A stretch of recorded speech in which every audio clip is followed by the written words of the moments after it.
Bingo! FGS. OP! Yo, salut mes humains, c'est OP, j'espère que vous allez bien et bienvenue sur ma chaîne YouTube. Content de vous retrouver pour cette petite vidéo débrief. Paris Saint-Germain, Estac 3. Paris s'est imposé 4-3. Et ouais, c'est pas un jeu de mots les gars, c'est ce qui s'est passé cet après-midi. C'était la 13e journée de Ligue 1, mais avant toute chose, on s'abonne à la chaîne si ce n'est toujours pas fait. La petite clochette à côté, on clique dessus pour les notifications, le référencement et on est carré. Waouh, waouh, waouh, waouh, waouh, quel match compliqué frérot. Ah là là là là. Alors déjà, faut savoir une chose, je devais être présent au Parc des Princes. Bon, contre-temps, j'ai pas pu y aller. En plus, c'était quand même un petit peu spécial. Ouais, j'avais un date les gars. Voilà, avec une jolie Parisienne qui m'attendait au parc. Tu connais, connaissance, tout ça. Bon, bref. Mais je me dis heureusement parce que, tu vois, finalement, avec la première mi-temps qu'on a eue là... Hein, Baldé, je vais me balder aux Champs-Élysées. Je vais me balder aux Champs-Élysées. Ah, frérot, il s'est baladé, hein, ça c'est indéniable. Je te disais, justement, voilà, heureusement, parce que avec les nerfs et tout, ça aurait pu plutôt mal finir ce date. J'avoue, respect. Mais le respect dans ta gueule! Les gars, la composition, eh oui, la composition, le 11 de départ, eh ben, il y a eu quand même pas mal de changements, hein.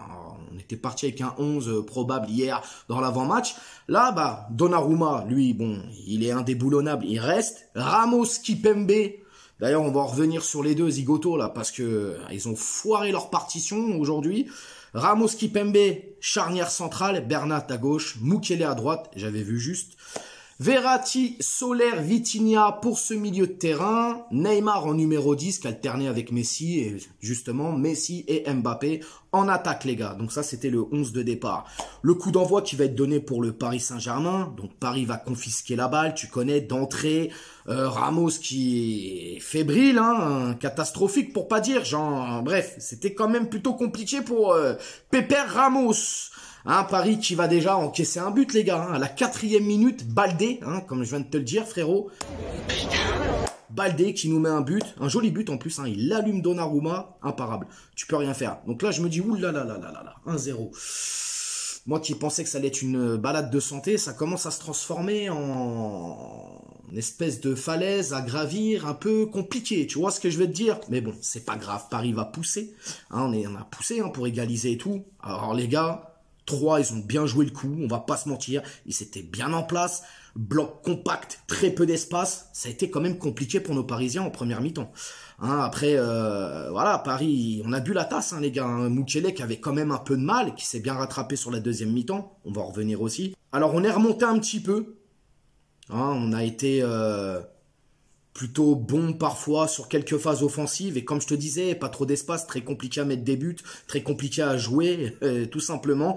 Et là les gars, à la 24e minute, hein, Neymar qui va lancer notre cher Carlos Soler qui est sur le système solaire, hein, frérot, et qui va dribbler le gardien et qui va la rentrer. Très content pour lui, hein, c'est bien, il a mis un but là en Ligue des Champions, il te met un but aujourd'hui en Ligue 1, c'est pas mal, c'est bien, ça commence à lui donner confiance, et c'est ce qu'il faut les gars.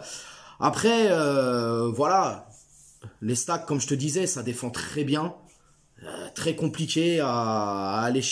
On a essayé de pousser, on a essayé de faire des choses, mais ouais, c'était compliqué, et puis les gars, il faut à un moment donné, il faut se dire les choses. Trop de joueurs à l'arrêt. Mais qu'est-ce que tu fais? Trop de joueurs à l'arrêt, c'est pas possible. Sur cette première mi-temps, oh, laisse tomber. Sur la deuxième mi-temps, le coup d'envoi va être donné par les Troyens, les gars. On perd des ballons faciles hein, sur cette seconde période, les gars. On se prend des contre-attaques bêtes. Vraiment, franchement, c'était compliqué quand même. Hein. Bon, on avait la possession, on a pressé plus haut. On va concéder un autre but, encore Baldé. Voilà, il nous a mis un doublé. Franchement, Baldé, il a tué la défense parisienne. Hein. Ah, il nous a fait mal. Il nous a vraiment fait mal, les gars. Et voilà, après, sur des petits éclairs de génie comme ça. Ah, et quand je te dis génie, on va parler d'un génie. Ramos, qui va faire une passe à Messi. Et là, Messi, ma gueule. C'est ça, Léo! La poule, gars! Oh là là là là, magnifique. Il te met une frappe imparable. Imparable.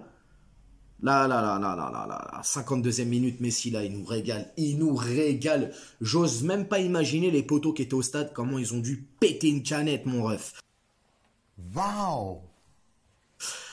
Bref, tu te doutes bien, deuxième mi-temps, hein, les Troyens, ils ont du mal, ils sont plus dedans, ça fatigue, ça commence à laisser des espaces, Paris s'amuse, Paris revient bien, etc., etc., etc. Et là, Messi qui lance Neymar, et puis Neymar qui va de son but aussi en profondeur. 62e minute, Neymar qui a fait un très bon match, faut le dire, techniquement, il était au-dessus, même physiquement, il a bien tenu, franchement. Et puis, voilà. 77e minute, les gars, penalty qui va être tiré par notre Kiki. Et Kiki, pareil, qui va nous régaler avec une magnifique frappe. Plein de lucidité, plein de confiance. Donc voilà, il met son but. Les Troyens qui vont revenir derrière à 3 buts. Donc voilà. Sinon, les gars, dans l'ensemble, c'était un match compliqué. Moi, je pensais voir un 5-0. Je me suis dit, waouh, on va être dans les supérieurs et tout. Et finalement, non, c'est quand même fait... ils nous ont fait mal, les salauds. Les salopards. Salopard. Il va y avoir des remplaçants, bien évidemment. Kimpembe qui va laisser sa place pour Marquinhos, Vitinha pour Fabian Ruiz, Soler pour Renato, Bernat pour Mendes, poste pour poste, et Verratti pour Sarabia. Les tops et les flops, les gars. Donc, dans mes tops, Messi, Neymar et Verratti. Pour moi, c'est... Voilà, même Mbappé, je pense qu'il aurait pu mieux faire. Mais bon, voilà, il a fait son match, il a mis son but, mais... Pour le mettre dans le top, non. Je vois pas dans le top. Par contre, les flops, les gars, Ramos, Kimpembe, Donnarumma. Ah, Ramos, Kimpembe, là, c'est compliqué. Les gars, je vous le dis, si on part comme ça en 8e, on passe pas. Avec la défense, là. Va falloir vraiment rectifier des choses. C'est pas tout beau. Franchement. Mais bon, la victoire est là. Les 3 points sont là. Dites-moi vos flops, dites-moi vos tops dans les commentaires, les gars. Dites-moi ce que vous avez pensé de ce match. Qu'est-ce qu'il faut changer? Qu'est-ce qui ne va pas? Qu'est-ce qui a été bon? Le cas Ekitike aussi, compliqué lui. Il faut commencer à se poser des questions, les gars. Bref, n'hésitez pas à vous abonner, partager, liker. On s'attrape aussi sur Instagram. Je vous mets le petit lien ici en bas. Et je vous dis bonne soirée, bon week-end. Prenez soin de vous. Ciao. On t'a fait Nougano, c'est que tu t'es pris une banane. Pas de gauche à la néné, nettoyeur de lucarne. Nique sa mère, les foutiques, c'est Lutèce que j'incarne. Paris capitaine.